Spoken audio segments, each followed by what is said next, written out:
সর্বশেষ আপডেট বাংলা সংবাদে সবাইকে স্বাগত। প্রথমেই সংবাদ শিরোনাম, পরে বিস্তারিত। দল অনুগত প্রশাসন দিয়ে সুষ্ঠু নির্বাচন সম্ভব হবে না, রিজভী। ফের জামায়াতের সমালোচনা করে যে আহ্বান জানালেন হেফাজত আমির। ওড়িশায় ভারী বৃষ্টি, ভূমিধসে নিহত 2। অক্টোবরে লঘুচাপ, নিম্নচাপ ও ঘূর্ণিঝড়ের আভাস, বৃষ্টি নিয়ে নতুন তথ্য। বাংলাদেশ চীনের জনগণের বন্ধুত্ব আরও দৃঢ় হয়েছে।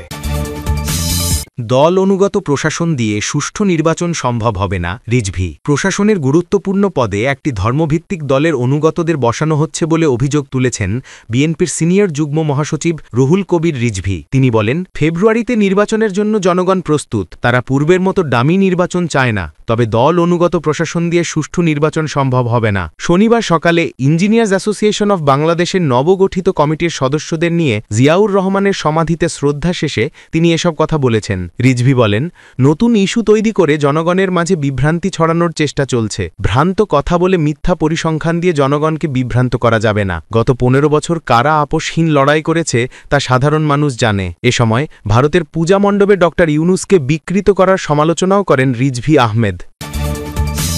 ফের জামায়াতের সমালোচনা করে যে আহ্বান জানালেন হেফাজত আমির।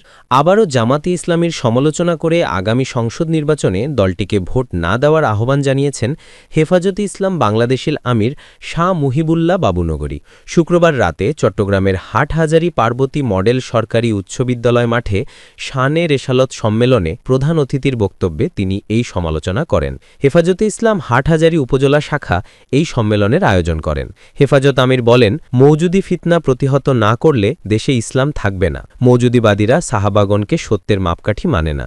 ইসলামের পর্দা প্রথাকে তারা অস্বীকার করে। জামায়াত নেতা শিশির মনির পূজা এবং রোজাকে এক আখ্যায়িত করে ঈমানহারা হয়েছেন। মুহিবুল্লাহ বাবুনগরী আরও বলেন, কুফরি যাতে প্রতিষ্ঠা করতে না পারে সামনের নির্বাচনে ভোট দেওয়া যাবে না। যারা পূজা আর রোজা একই বলে, এগুলো কি ইসলাম? নবী ও রাসূলদের দেখানো সোজা রাস্তায় চলতে হবে, তাহলে দুনিয়া ও আখেরাত ঠিক থাকবে। সাহাবা কিরাম সত্যের মাপকাঠি, তাদের দেখানো রাস্তা সোজা রাস্তা।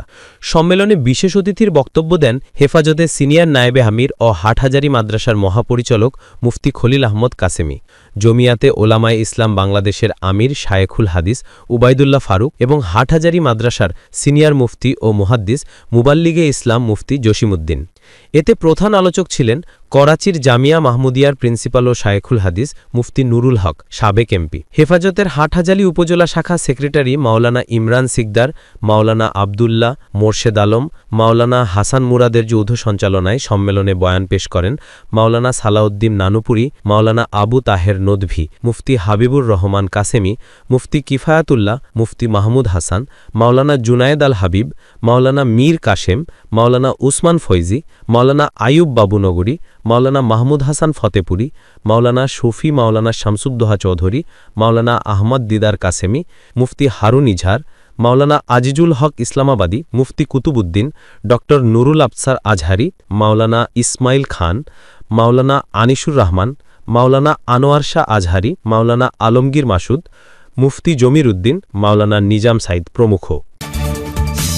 ওড়িশায় ভারী বৃষ্টি, ভূমিধসে নিহত 2। ভারতের ওড়িশায় প্রবল বৃষ্টির কারণে সৃষ্ট ভূমিধসে অন্তত 2 জনের মৃত্যু হয়েছে। নিহতরা হলেন গজপতি জেলার বাসতিগুড়া গ্রামের ত্রিনাথ নায়েক ও মেরিপল্লী গ্রামের লক্ষণ নায়েক। খবর এনডিটিভি। জেলা প্রশাসক এক্সে দেওয়া পোস্টে মৃত্যুর বিষয়টি নিশ্চিত করেছেন। মুখ্যমন্ত্রী মোহন চরণ মাঝি নিহতদের পরিবারকে প্রতিজনকে 4 লাখ রুপি ক্ষতিপূরণ দেওয়ার ঘোষণা দিয়েছেন। তিনি ত্রাণ ও উদ্ধার কার্যক্রম তদারকির জন্য বাণিজ্য ও পরিবহন মন্ত্রীকে ঘটনাস্থলে পাঠানোর নির্দেশ দিয়েছেন।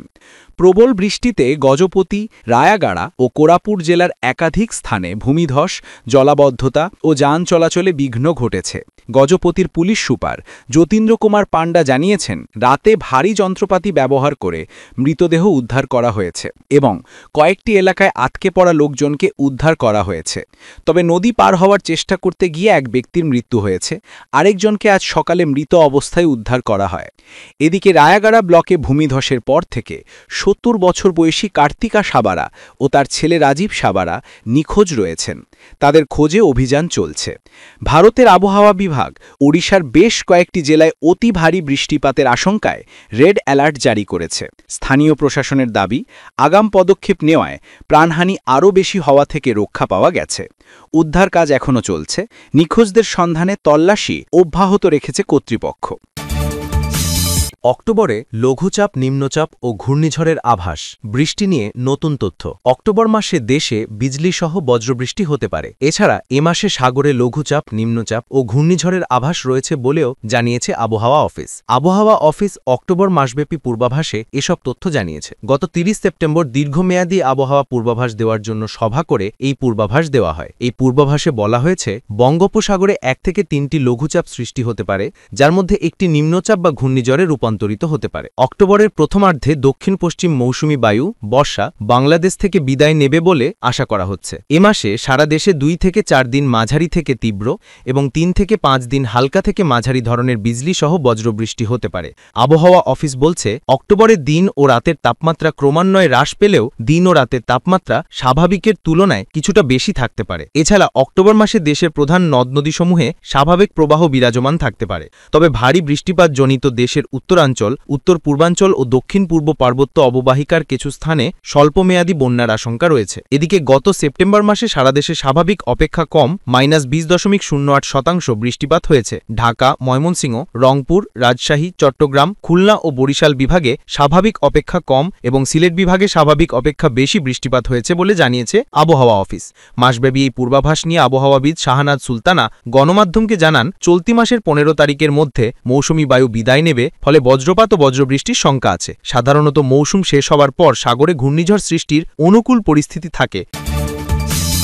বাংলাদেশ চীনের জনগণের বন্ধুত্ব আরও দৃঢ় হয়েছে। বাংলাদেশ চীন কূটনৈতিক সম্পর্কের ৫০তম বার্ষিকীতে চীনের প্রধানমন্ত্রী লি কিয়াং এবং প্রধান উপদেষ্টা ড মোহাম্মদ ইউনুস অভিনন্দন বার্তা বিনিময় করেছেন। শনিবার ৪ অক্টোবর দুই দেশের মধ্যে কূটনৈতিক সম্পর্কের ৫০তম বার্ষিকীতে তারা এ অভিনন্দন বার্তা বিনিময় করেন। অভিনন্দন বার্তায় ড মোহাম্মদ ইউনুস বলেন, দ্বিপাক্ষিক কূটনৈতিক সম্পর্ক স্থাপনের ৫০ বছর ধরে দুই দেশের জনগণের বন্ধুত্ব আরও দৃঢ় হয়েছে। দ্বিপাক্ষিক সম্পর্ক স্থিতিশীলভাবে বিকশিত হয়েছে এবং সহযোগিতায় ফলপ্রসূ সাফল্য এসেছে, যা উদযাপনের যোগ্য। তিনি আরও বলেন, বাংলাদেশ দুই দেশের মধ্যে সামগ্রিক কৌশলগত সহযোগিতামূলক অংশীদারিত্বে নতুন সাফল্য অর্জনে প্রতিশ্রুতিবদ্ধ। এছাড়া লি কিয়াং বলেন, বাংলাদেশ চীন সম্পর্কের উন্নয়নকে অত্যন্ত গুরুত্ব দেয় চীন এবং ৫০তম বার্ষিকীকে একটি সুযোগ হিসেবে গ্রহণ করে উচ্চমানের বেল্ট অ্যান্ড রোড সহযোগিতা, বিভিন্ন ক্ষেত্রে যৌথ কার্যক্রম এবং চীন বাংলাদেশ সামগ্রিক কৌশলগত সহযোগিতামূলক অংশীদারিত্বের ধারাবাহিক অগ্রগতি ত্বরান্বিত করতে প্রস্তুত রয়েছে।